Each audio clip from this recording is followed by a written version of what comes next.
ইংল্যান্ডের বিরুদ্ধে আসন্ন 3 ম্যাচের ওয়ানডে সিরিজের জন্য ভারতীয় দল ঘোষণা করে দিয়েছে ভারতীয় ক্রিকেট নিয়ন্ত্রণ বোর্ড। শুভমান গিলের নেতৃত্বে ইংল্যান্ড সফরে একদিনের সিরিজে মাঠে নামবে টিম ইন্ডিয়া। এই সিরিজের জন্য বিসিসিআই ঘোষণা করেছে ভারতের 15 সদস্যের দুর্দান্ত স্কোয়াড। আর এই দলে দেখা গেছে একাধিক বড় বড় পরিবর্তন।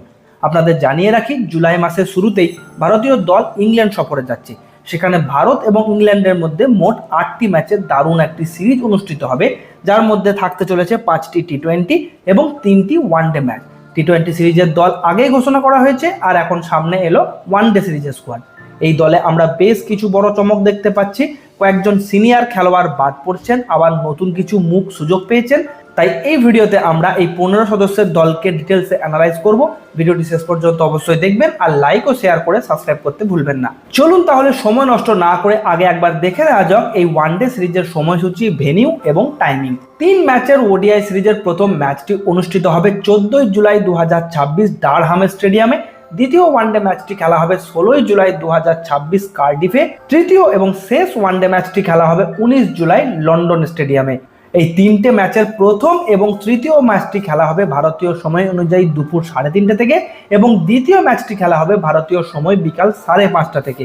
তাহলে সময়সূচির পর এবার দেখে নেওয়া যাক ভারতের 15 সদস্যের দল। এই দলে অধিনায়ক হিসাবে থাকছেন শুভমান গিল। আফগানিস্তানের বিরুদ্ধে 3-0 ব্যবধানে সিরিজ জয়ের পর তিনি আত্মবিশ্বাসের সঙ্গে এই সিরিজে নামবেন। তার সঙ্গে দলে থাকছেন রোহিত শর্মা এবং বিরাট কোহলি।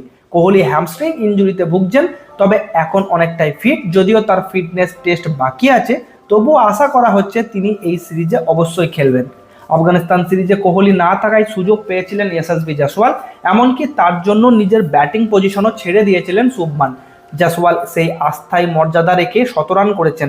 আফগানিস্তান সিরিজের আগের ম্যাচেও তার সেঞ্চুরি ছিল, কিন্তু দুর্ভাগ্যবশত এত ভালো পারফরমেন্সের পরও তিনি এই সিরিজে দলের জায়গা করে নিতে পারেননি। এরপর বন্ধুরা, দলের সহ অধিনায়ক হিসাবে থাকবেন Shreyas Iyer, wicket keeper batsman হিসাবে থাকছেন কেএল রাহুল এবং ঈশান কিষান। সম্ভবত আফগানিস্তান সিরিজের মতো এই সিরিজেও প্লেইং 11-এ দুজনকেই দেখা যেতে পারে। অলরাউন্ডার হিসাবে থাকছেন ওয়াশিংটন সুন্দর। এছাড়াও স্পিন অলরাউন্ডার হিসাবে সুযোগ পেয়েছেন গুরনুর ব্রাদ। তবে রবীন্দ্র জাদেজাকে এই সিরিজে দলে রাখা হয়নি, আর হার্দিক পান্ডিয়া আনফিট থাকায় তার এই দলে জায়গা হয়ে ওঠেনি। এছাড়া দলে রয়েছেন নীতিশ কুমার রেড্ডি এবং স্পিন বিভাগ সামলাবেন কুলদীপ যাদব। ফাস্ট বোলিং বিভাগে বড় সুখবর, জাসপ্রীত বুমরা প্রায় 3 বছর পর আবার ওয়ানডে দলে ফিরছেন। 2027 বিশ্বকাপের প্রস্তুতি মাথায় রেখেই এই সিদ্ধান্ত নেওয়া হয়েছে।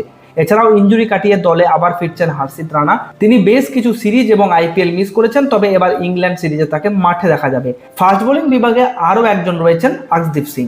সব মিলিয়ে এই 15 সদস্যের দলটি যথেষ্ট শক্তিশালী এবং ইংল্যান্ডের বিরুদ্ধে দারুণ পারফরমেন্স করার মতো প্রস্তুত। এখান থেকে বেছে নেওয়া হবে ভারতের সেরা প্লেইং 11। আপনার মতে ভারতের বেস্ট প্লেইং 11 কি হওয়া উচিত কমেন্টে জানান।